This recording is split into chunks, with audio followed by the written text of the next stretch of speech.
A clash at sea, causing waves of international concern. A Russian military ship rams into a Ukrainian tugboat off the coast of Crimea. The vessel was later fired at and captured by the Russians, along with 2 other ships and dozens of Ukrainian seamen, several of whom were injured.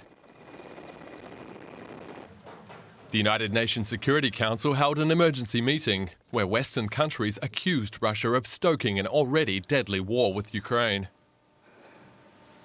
What we witnessed this weekend is yet another reckless Russian escalation.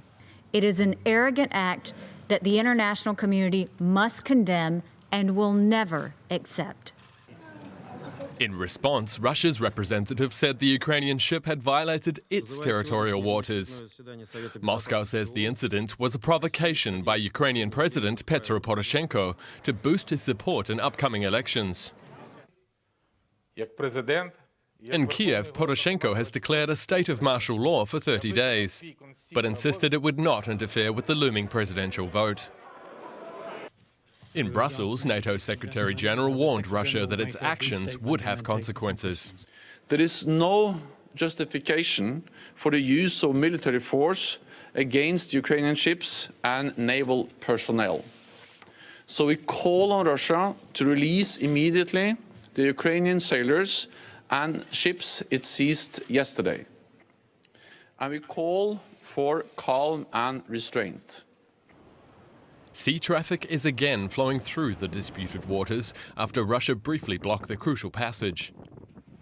But Moscow says it will continue to hold the Ukrainian ships and sailors while it conducts its own investigation. This outrageous violation of sovereign Ukrainian territory is part of a pattern of Russian behavior that includes the purported annexation of Crimea and abuses against countless Ukrainians in Crimea, as well as stoking conflict that has taken the lives of more than 10,000 people in eastern Ukraine. Further escalation of the situation by the Russian Federation should not be ruled out. According to available intelligence data, there is a clear threat for invasion and seizing of Mariupol and Berdyansk. Further aggressive acts and provocations by the FSB Border Guard Service and Russian Navy remains a realistic possibility. What Kiev has been doing in coordination with the United States and others to promote a conflict line against Russia is fraught with very dangerous consequences. We are going to curb any infringement of Russian sovereignty and territorial integrity, including the Sea of Azov and that area. We do hope that is clear. Well, for more on this story, we're joined now by our DW correspondents Nick Connolly in Kiev and Emily Sherwin in Moscow. Good morning to you both. Nick, Ukraine has imposed martial law. What kinds of power does this give Ukrainian authorities, and how will that help them solve this crisis? Good morning, Terry. Well, this is unprecedented in all the years of conflict we've seen here in Ukraine after the annexation by Russia of Crimea and the conflict in the east. This has never happened before. This is a first. Basically, this gives the government the option to restrict civil liberties, anything from freedom of speech to freedom of assembly, giving the police more powers and also potentially allowing for the mobilization of army reservists. Having said that, we still haven't seen much detail. This was voted through late last night in a pretty chaotic parliamentary assembly. It wasn't clear for a long time if it would actually get the required number of votes. It did. But whether this is just an option the government is giving itself for the case of further escalation with Russia, or if we're going to see a direct impact on everyday Ukrainians' lives, we still don't know, and this is what will come out of today, really. Emily, in Moscow, Western nations are calling on Russia to release the Ukrainian sailors and ships it has seized. Is that likely to happen?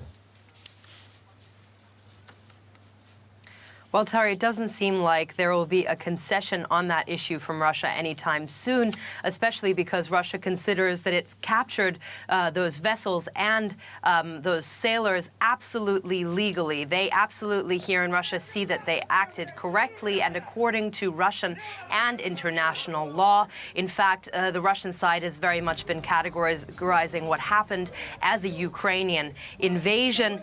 You have to remember that Russia considers the Azov Sea to be Russian waters after the annexation of Crimea in 2014, which, of course, Ukraine does not recognize. And Russia has also been categorizing Ukraine as the aggressor in this situation. Yesterday, we saw a statement from the FSB, the Russian security services, saying that actually it was the Ukrainian vessels that pointed their guns at the Russian vessels first and threatened them.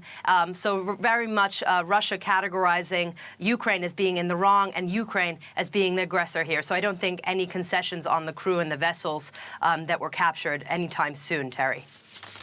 So, Nick, as Emily points out, Russia regards what happened there as a Ukrainian invasion. Explain to us how the disputed waterway we're talking about here is shared and why it's so important to Ukraine. Well, Terry, obviously before the Russian annexation of Crimea in 2014, you had Ukrainian-controlled Crimea on the western side of the strait and then the Russian mainland on the eastern side, and they shared control over this waterway to the Sea of Azov, which then also obviously is shared by Ukraine, by Ukrainian ports like Mariupol, and then the Russian side.